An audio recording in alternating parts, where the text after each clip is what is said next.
Hello, guys. So today we'll be discussing something that may not apply to the broader USMLE subject, but it is nonetheless important for me personally and also for a lot of people, as I have graduated from this place myself from Jilas Medical University. Haven't still graduated. I've just given my final year exams, but God willing, everything would go smoothly. I will graduate in a couple of months. So this video is primarily for those people that are looking for a guide, sort of a guide to navigate this third year. Now, third year is a very difficult year.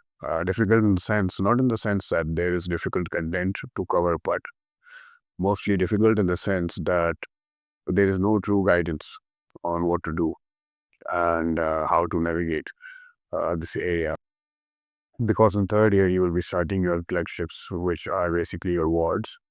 So that is a bit of a new, although not very significant part, because the words do not impinge on the study, on the academic side.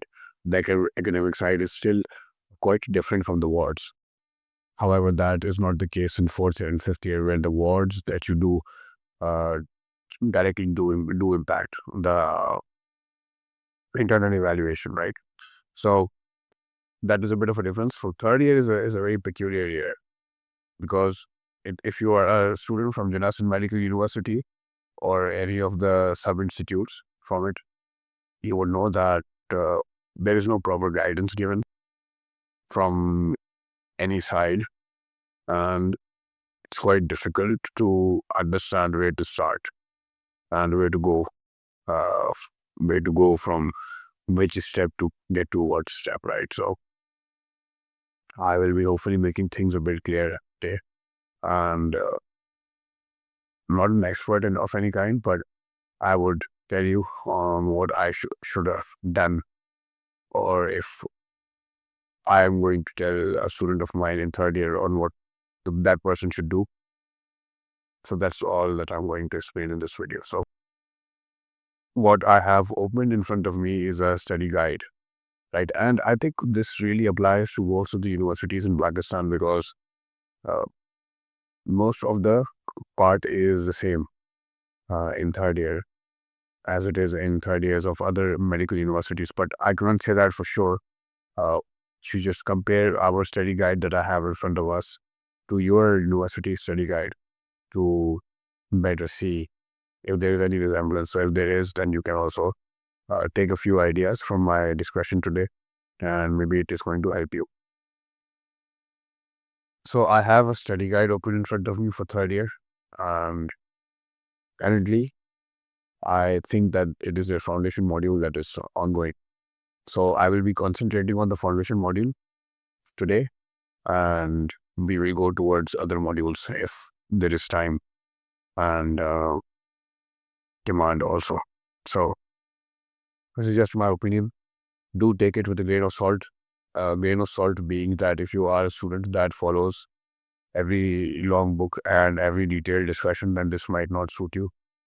But I am also open to that discussion if you would like me to shed some light on that. But today I'm just going to explain it like a student, like how I would explain to my younger self. That is the explanation that I'm going towards.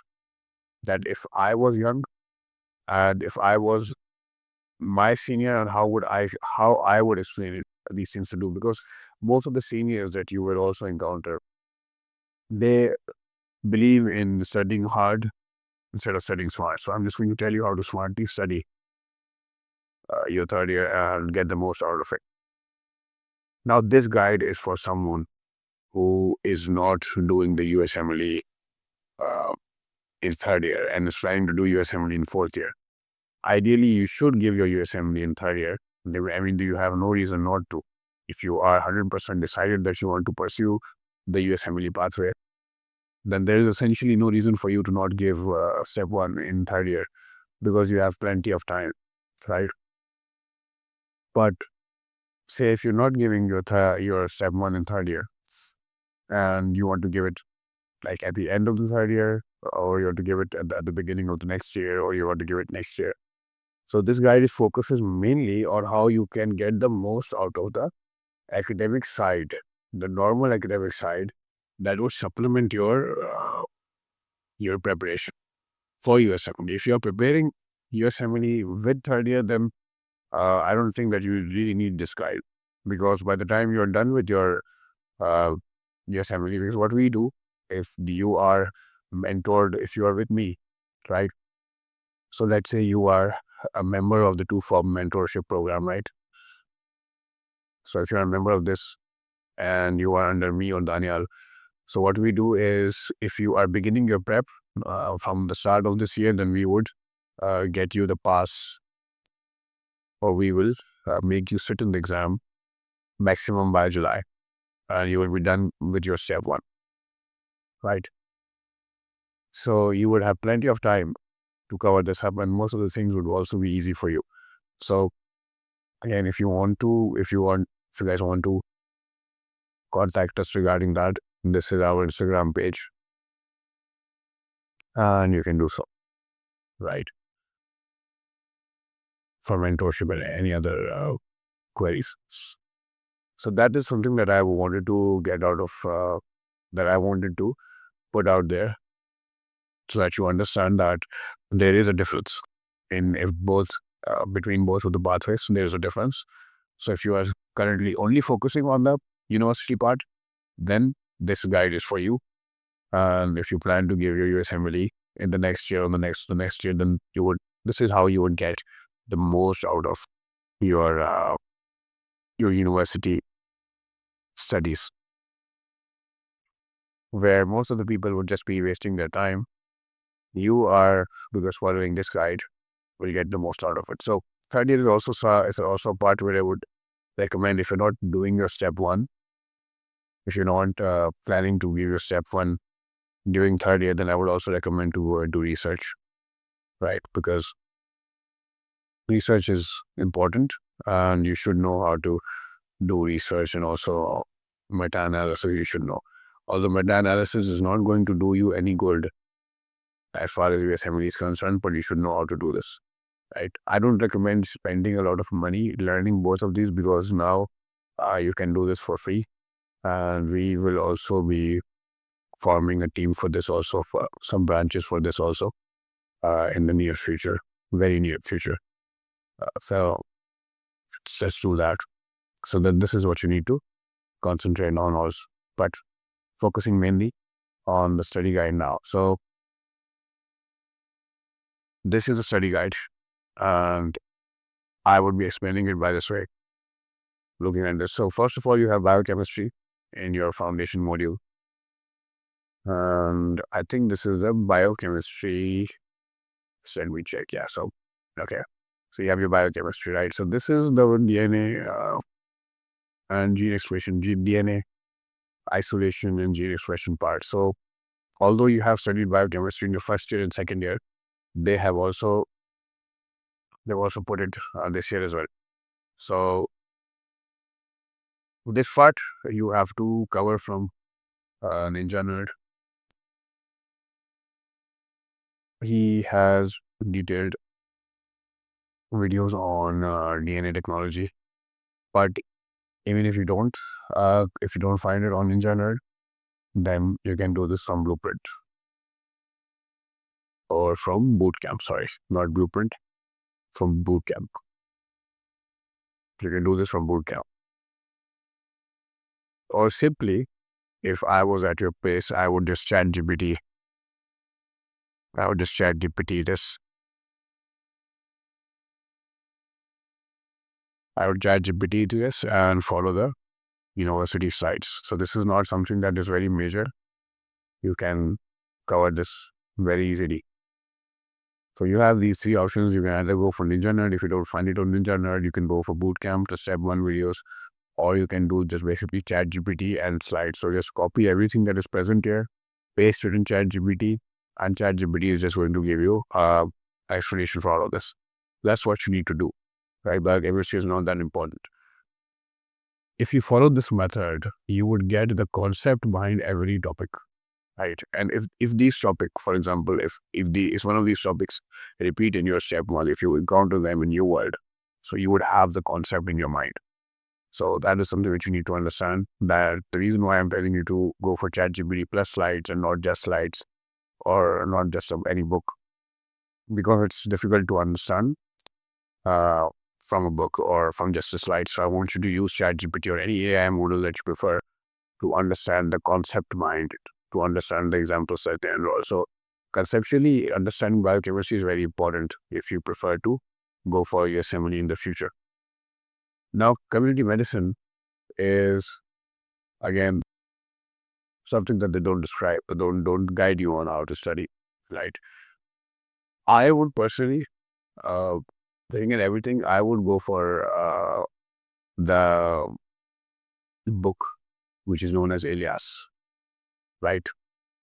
This is not the correct spelling, but I hope you get what I'm talking about. So Elias, I would go for that. Now, this is a big book, but it is not, so it's not a book that is going to waste your time. Because the amount of time that you're going to waste by just reading the slides and memorizing all of these things, I think it is better spent if you read Elias. Elias is very easily written. It's an easy English. It's not difficult to understand if you go through it once. Uh, it's very easy to understand. All of this is written in Elias. And even the slides are from Elias. So, I mean, you basically have no reason. We did not touch Elias because we thought it was a very big book and it's going to waste our time. But most of our time was wasted on memorizing slides that were not easy to memorize, not easy to understand. So you need to understand the concept. You need to understand everything. Even though there is no concept, you need to understand first. Because understanding will help you to memorize something better. Once you understand something, you are going to memorize it easier, in an easier way, right? So all of this would be in Ilyas, and I think this is the most clear-cut guidance that you're ever going to get for community medicine, that you go to Ilyas, and you can also do the again the ChatGPT method. So you can go for ChatGPT. I hope you do use AI models during your study, because this is very, very important. All of these AI models are they make it very easy for us to study. They provide comprehensive explanations, and they also uh, transform the text into concise bullet points, highlight points that may help you during the exam. So Elias is important for community medicine. Like, I think there is um, nothing more to discuss here. All of this is Elias, and it's not difficult. It's very easy, very, very easy. It's just that the time that we waste while scouring for resources is just diabolic. So just pick Elias and start reading. It doesn't matter. Forensic medicine, now a subject that I struggled with, and the reason I struggled with it is, and that we did not know how to study it, and that is an unfortunate part, because forensic medicine is very interesting. Now, forensic medicine has a book which is Parik, right? So forensic medicine has a book which is Parik. Now, Parik is a long book, and I would not suggest studying Parik. What I would suggest in this case is a YouTube channel, which I will search in front of you guys. I don't remember the name. And by the way, this is our channel, so like and subscribe. So there is a YouTube channel that does forensic medicine lecture. So you can also go towards the rapid revision series of Indian teachers. They are very good, very, very good. But there was a lecture series by a doctor, which I am not able to find right now for some reason.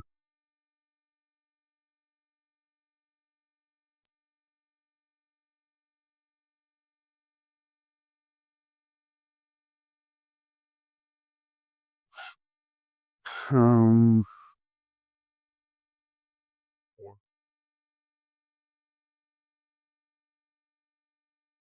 let's just try to search it in a different way.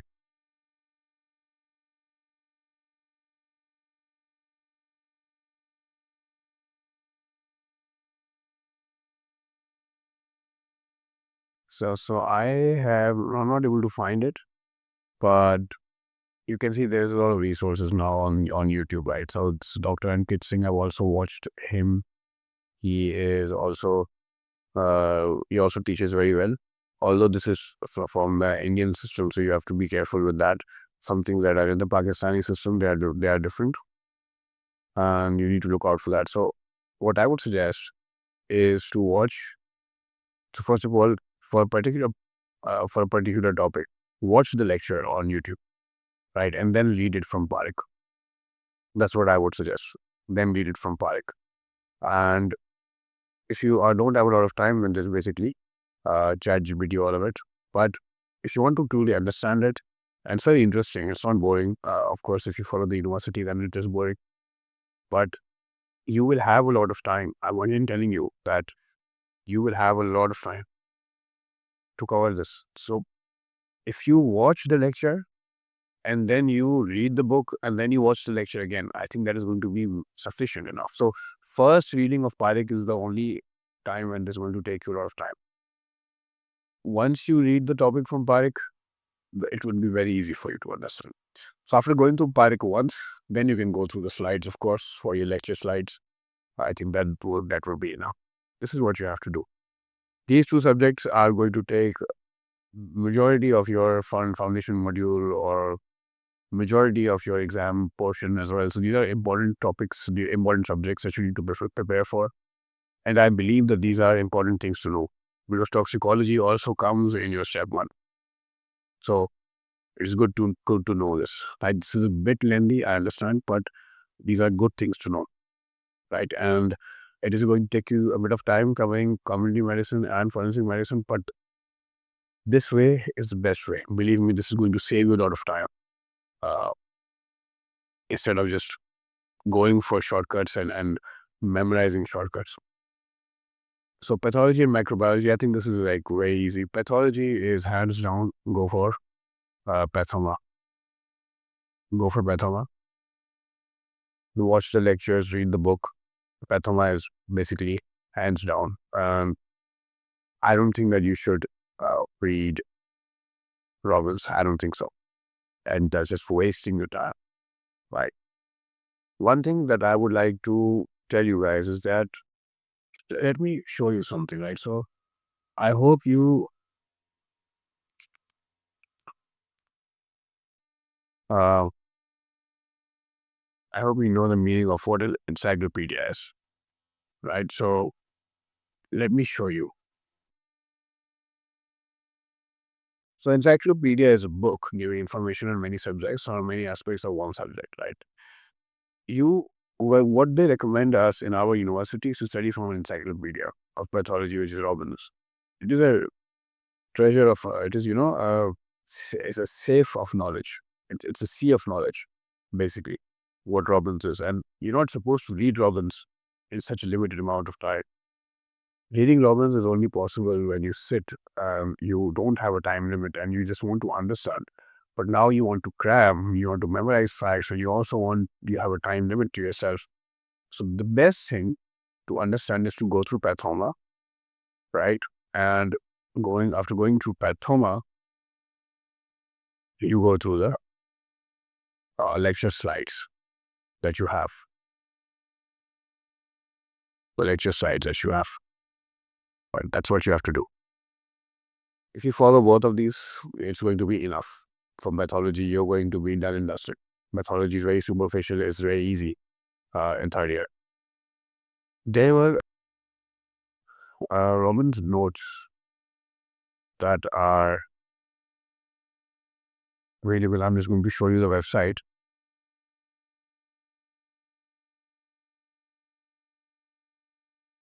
There was a website that had Robin's notes.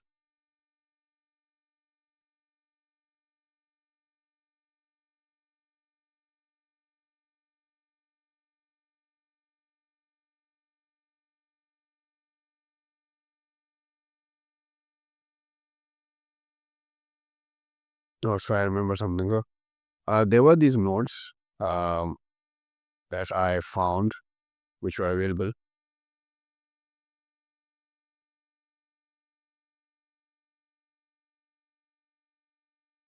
Yeah, these ones. These ones were available. Okay. Yeah, I found them. Well, these are the ones that were available. So these are the notes, right? So uh, we can find them. This is from oral pathology, I guess, but you can also find others as well. So these were the notes, very specifically read and to the point. So you can go through these as well. So just remember this page, all this, and you can go through this as well, right? So that's how you're going to cover pathology, pathoma, lecture slides, these notes if you want to, and it's going to be done. Like you don't need anything else. Pathoma is something that is you need to memorize it. Like whatever information is in pathoma, you need to memorize that. That's very basic information. And this is going to open the door for you to understand the lecture slides. And then the lecture slides, if you want to supplement them uh, with something, then these are the notes that are going to help you. So this is all about pathology, right? All of your pathology is going to be covered by that, by these notes, all of it. Pathology is like very interesting. No, I miss pathology, studying pathology. It was amazing. So yeah, microbiology, right? So micro. What you need to do for micro? So is micro just looks big, but the amount of information that you need to get from it, or you need to remember, it's not that much. Right? I mean, the questions that they give you, they're not very deep. So most people will be studying from Levinson.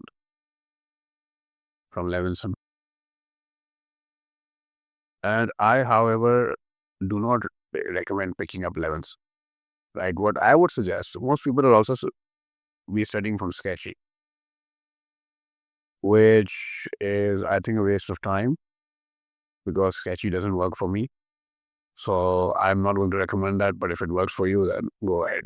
So I won't suggest going for Levinson directly. For what you first do is go towards bootcamp and watch the videos of bootcamp. Right? So go towards bootcamp, watch its videos, and then we have a MyQBank series for micro on our channel as well. You can watch that for training other procedures as well. So you can watch the YouTube channel. So you go towards bootcamp, which is the main thing. You can watch our YouTube channel if you like, and then go towards Levitz if you want to. If you want to, you can go towards Levitz. Whatever they teach you in bootcamp is more than enough. So you watch bootcamp. You first of all get some familiarity with the concept, with the topic. Then you go towards Levinson. After going towards Levinson, you go back to bootcamp and watch it. And once you're done with Levinson, you can go towards ChatGPT and quiz yourself. So you can go towards ChatGPT, forgive my handwriting, and then quiz yourself. This is something that what you can do as well, right? And this is the process that how you're going to learn micro. Micro, you're going to learn by solving questions. That's it. Right? This is memorization, but this is only done when you solve questions. So solve many questions for micro, right? Levinson is not something that you need to memorize all of it. No, that's not the case. There's just very little information from every topic that is going to come. And so I guess this is how you go towards it. You don't need to memorize all of it. Bootcamp, Levinson bootcamp. That's it. All right. So pharmacology. Yes, this is the big boy. Pharmacology is very important, right? Now they will tell you to study from Lippincott, and they will tell you to study from Kadzang, which is, I think, very generic advice. So what I will tell you to do is not go for Lippincott. don't go for that. I went for that, but I wouldn't suggest you going for that. What I would tell you to do is go for CADSM, the big one, the big book. You can download its PDF, the big CADSM. But the biggest resource that I can tell you is this man, Rajiv. What I would tell you, Rajiv Ranjan, pharmacology. This guy is the best resource for pharmacology out there. This is the man. This is the man. You just need to follow him. Just go and watch his videos, and you are golden. You are golden. Rajiv Ranjan. Just go and watch his videos and go read CADSM, and that is it. So Rajiv Ranjan, first watch Rajiv Ranjan, then go towards CADSM, and you are golden. You are set for pharmacology. There's nothing more to be said in this, right? You will be set for pharmacology. Everything he has explained beautifully, and he was not there on my time part. He is not. So this is all the resources that I've explained to you guys and how I would go for my foundation module. These are all tutorials. This is also done the same way. It's nothing different. But this is how I would go if I was now starting my preparation for foundation module, and this is how I would go uh, forward. This is how I would take my university life academically. This is how I would do whilst doing all of this studies. I would also go for research, and I would also participate in some extracurricular activities, participate in some NGOs, and do some volunteer work. So I wish you all the best, and I hope this provides you with some insight. Of course, there are many things to tell you regarding exams.